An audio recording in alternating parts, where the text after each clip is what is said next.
Bismillahirrahmanirrahim. Alhamdulillahirabbil alamin. Allahumma shalli ala sayyidina Muhammadin wa ala alihi wa sahbihi ajma'in. Masya Allah, pemirsa Tempo yang dimuliakan Allah Subhanahu wa taala, kembali lagi kita berbicara tentang agama. Maksudnya adalah bagaimana kita kembali untuk lebih banyak berinteraksi lagi dengan Al-Qur'an. Apalagi di bulan suci Ramadan ini adalah memang bulannya Al-Qur'an gitu ya. Bulannya Al-Quran bukan berarti kita hanya sekedar mengejar khataman Al-Quran, tidak. Tapi ternyata bulannya Al-Quran adalah bagaimana kita banyak interaksi dengan Al-Quran. Membaca ayat suci Al-Quran, mencoba menghafalkannya, kemudian mengajarkan Al-Quran, kemudian mengerti sedikit isinya, dan membahas apa saja yang dibahas oleh Al-Quran. Nah, salah satunya yang kita bahas hari ini adalah tentang yang lagi banyak banget tren nih, ya, sultan-sultan ya. Pada sultan inilah, sultan Jakarta lah, sultan inilah, sultan Sulawesi atau sultan mana lah, sultan Arab lah gitu ya. Jadi ternyata di antara kita masih banyak yang merasa risih dengan adanya orang yang pamer kekayaan.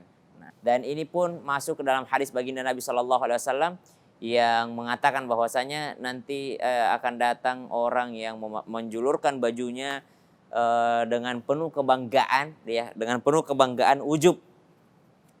Maka ternyata baju panjangnya itulah yang membuatnya masuk ke dalam nerakanya Allah atau ditenggelamkan, dibenamkan ke dalam buminya Allah Subhanahu wa taala. Jadi bukan perkara pamernya, bukan perkara memperlihatkannya, bukan perkara membuat orang lain amazed, tapi ternyata perkara karena adanya kesombongan di dalam diri manusia. Tidak akan masuk surga orang yang ada kesombongan di dalam dirinya, di dalam hatinya, meskipun itu hanya sebesar biji dzarrah. Makna daripada kesombongan adalah tidak mau menerima pendapat orang lain, wa ghamtun nas, dan juga merendahkan manusia lainnya. Karena gini loh, banyak orang yang memakai pakaian sederhana atau hartanya tidak banyak, namun ternyata justru dia yang berlaku sombong. Justru dia yang merendahkan orang lain. Justru dia yang merasa benar sendiri. Setiap melihat orang lain yang lebih kaya mengatakan, itu pamer doang. Paling kekayaannya dari hasil korupsi. Paling dari tidak yang halal. Paling pekerjaannya pekerjaan yang kotor. Justru dia yang miskin tapi dia yang sombong. Jadi bukan masalah pamer kekayaannya, tapi karena adanya kesombongan di dalam diri manusia. Nah, justru sebaliknya, ada kok orang-orang yang kaya, ada kok orang-orang yang punya, namun ternyata mereka terlihat kaya, glamor, namun hati mereka adalah selalu terikat dengan Allah Subhanahu wa taala. Ada sebuah kisah sufi menarik, ya. Suatu ketika ada seorang santrinya atau muridnya berguru pada seorang sufi yang zuhud. Zuhud itu artinya orang yang tidak mencintai dunia. Nah, si santri ini belajar sama gurunya bertahun-tahun, melihat gurunya adalah benar-benar tidak pernah memikirkan dunia.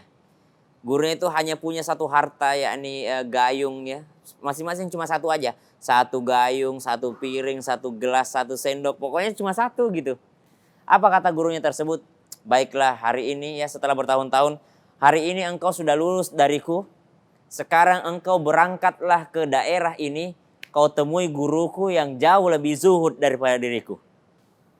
Jadi si murid tadi diminta untuk melakukan perjalanan bertemu dengan orang yang jauh lebih zuhud daripada diriku, kata gurunya. Ya, kata sufi tersebut. Maka sang murid itu sudah membayangkan di jalan. Wah, gimana zuhudnya nih. Sedangkan guruku aja nih hartanya cuma segitu. Udah meninggalkan dunia. Gimana gurunya lagi, subhanallah. Maka apa yang terjadi setelah berjalan? Nanti kau temui di daerah ini namanya ini. Sampailah anak murid tadi ke daerah tersebut. Sesampainya di sana dia cari orang miskin mana. Ini orang miskin yang lebih miskin daripada guruku mana ya. Orang miskin yang lebih miskin daripada guruku mana ya. Ternyata dia tidak menemukannya. Justru yang ditemukan adalah istana yang megah. Yang pagarnya saja sangat megah. Lalu anak itu pun bertanya kepada pemilik rumah tadi. Bisakah saya bertanya di mana tempatnya rumahnya syekh ini? Maka orang-orang mengatakan itu adalah rumahnya yang paling besar itu. Maka terkagetlah sang murid tadi. Loh, gimana bisa guruku mengatakan temuilah orang yang lebih zuhud dariku padahal rumahnya segede ini. Masuk ke dalam rumah tersebut mengatakan, saya datang ke sini karena diminta berguru kepadamu tentang arti zuhud. Namun saya melihat rumahmu adalah rumah yang sangat besar. Rumah yang sangat besar, hartamu sebanyak ini. Bagaimana mungkin engkau dikatakan oleh guruku adalah orang yang tidak mencintai dunia. Lalu ternyata apa katanya? Kalau begitu, kembalilah engkau kepada gurumu. Lalu katakan kepada gurumu, jangan terlalu mencintai dunia. Tambah heranlah murid tadi mengatakan, loh yang cinta dunia siapa?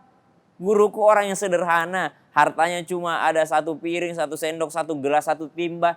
Sedangkan engkau rumahmu sebesar istana ini lalu mengatakan, titip salam kepada guruku terlalu mencintai dunia. Heran murid ini. Sampailah dia pulanglah ke gurunya yang tadi yang miskin. Lalu dia mengatakan, gurunya yang miskin tadi mengatakan, apakah ada pesan daripada guruku?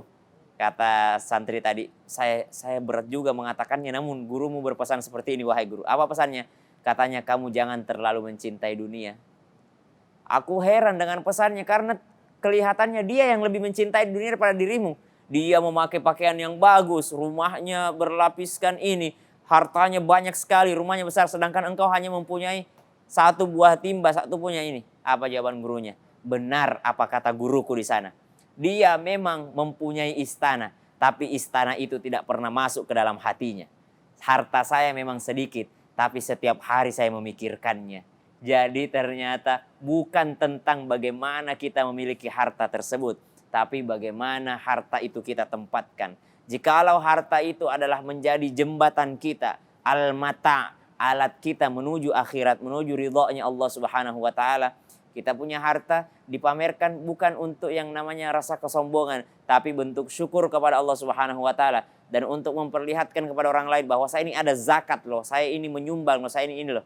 Maka itu adalah boleh-boleh saja dilakukan. Yang salah jikalau ada kesombongan dalam diri manusia. Dan kesombongan itu bukan hanya menetap pada hati seorang yang kaya raya, tapi kesombongan itu kadangkala juga menetap di hati seorang yang tidak punya apa-apa karena dia merasa lebih baik daripada orang lain. Dia merasa bahwa saya ini lebih baik karena saya ini tidak mencintai dunia. Padahal belum tentu orang yang punya segalanya itu mencintai dunia.